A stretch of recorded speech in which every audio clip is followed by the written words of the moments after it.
निहाल हाशमी साहब, यही जवाब मैं आपसे भी लेना चाहूँगा। यूसुफ जई साहब ने भी कहा कि जब लीडर असीर हो तो इस तरह के वाक़यात हो जाते हैं, पार्टी में झगड़े हो जाते हैं। पाकिस्तान मुस्लिम लीग नून की भी आला क़यादत अब से कुछ अर्से पहले तक जेलों में थी। बिस्मिल्लाहिर्रहमानिर्रहीम। देखें, मैं ये समझता हूँ कि आज के दिन आपसे मेरी दरख्वास्त होगी कि ऐसे मौके पे जब तुर्की के प्रेसिडेंट रजब तैयब अर्दोगान साहब पाकिस्तान आए हैं, मरियम नवाज साहबा ग्रीन इनिशिएटिव पे एक कर्ज की एक इनिशिएटिव ले रही हो, तो इस तरह की जो ये पेटी इशूज है, ये पीटीआई के अपने मसाइल हैं, वो जाने, उनका काम जाने। लड़ाई करते हैं, लड़ाई करें, गले मिलते हैं, गले मिलने। हमें इससे या पाकिस्तान की तरक्की को या पाकिस्तान के जमहूर को इससे कोई फर्क नहीं पड़ता।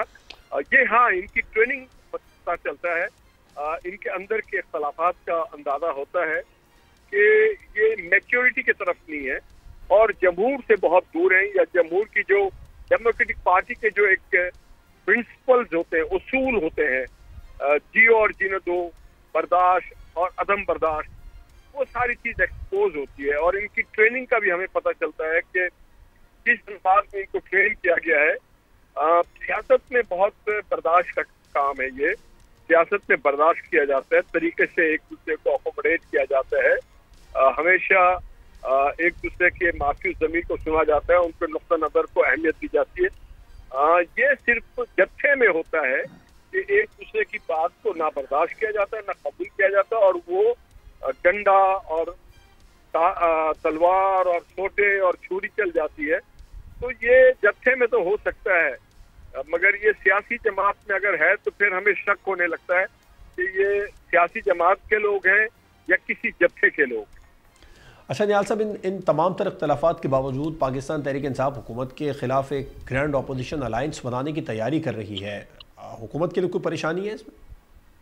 देखिए, 10 अलायंस बना लें, वो सारे minus plus minus plus minus plus में इजिकल टू जीरो ही निकलेगा, क्योंकि जो हुकूमत है वो डिलीवर कर रही है। आपने देखा होगा कि फेडरल गवर्नमेंट ने जो खारजा पॉलिसी थी उसको कितने खूबसूरत तरीके से शहबाज शरीफ साहब ने आज 3 साल से पाकिस्तान में कोई बैरूनी वफूद नहीं आए थे, और शहबाज शरीफ साहब के वज़ीर-ए-आज़म बनने के बाद मलेशिया के भी प्राइम मिनिस्टर अनवर इब्राहिम साहब तशरीफ लाते हैं, रशियन डिप्टी प्राइम मिनिस्टर लाते हैं, सऊदीया के क्राउन प्रिंस लाते हैं, यूएई के आते हैं, टर्की के प्रेसिडेंट आ गए, और भी बेलारूस के प्रेसिडेंट आते हैं। यहाँ पे एससीओ की कॉन्फ्रेंस होती है, हमारे लोग जाते हैं D8 में। तो पाकिस्तान आगे की तरफ जा रहा है, हमें कोई परेशानी नहीं है।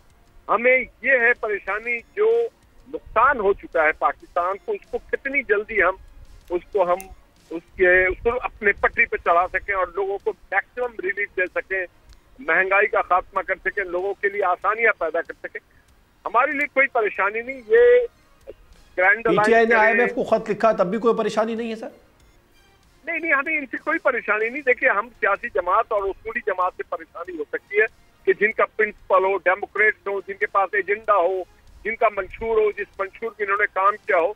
इनके पास 3.5 साल हुकूमत थी, इन्होंने एक भी प्रोजेक्ट नहीं किया। इनके पास 12 साल से KP में हुकूमत है, एक भी काबिले मिसाल, एक भी मंसूबा, एक कॉलेज, एक अस्पताल, एक सड़क, एक चीज भी नहीं जिसके ऊपर ये बात कर सके कि आवाम को इन्होंने कोई फलाह बहबूद के लिए काम किया हो, लॉ एंड ऑर्डर को बेहतर किया हो, नए यूनिवर्सिटीज, नए कॉलेजेस, नए निज़ाम को मुतारुफ कराया हो।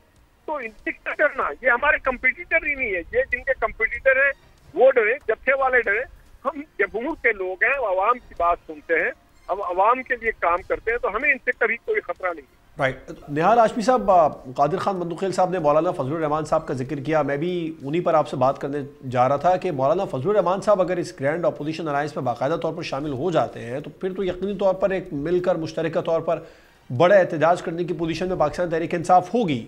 और अगर ऐसा होता है तो फिर क्या हुकूमत डायलॉग टेबल पर वापस लाने के लिए PTI को कोई इकदाम करेगी?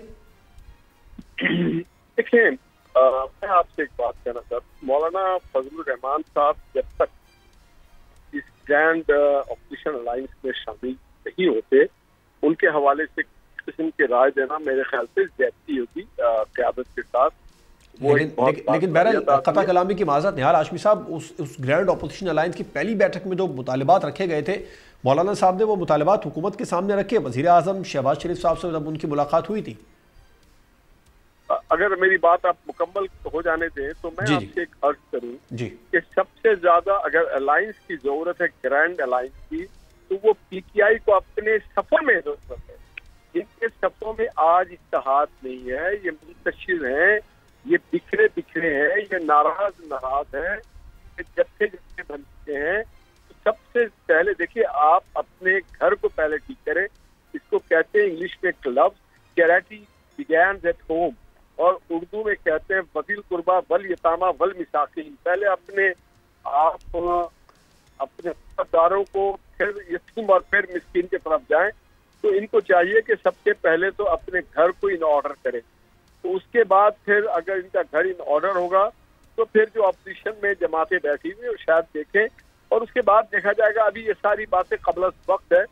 मैं ये समझता हूँ कि ये इनको तवज्जो देनी चाहिए। खान साहब के रिहाई के लिए अपने वकीलों पे तवज्जो दें, अपने फाइलों पे तवज्जो दें।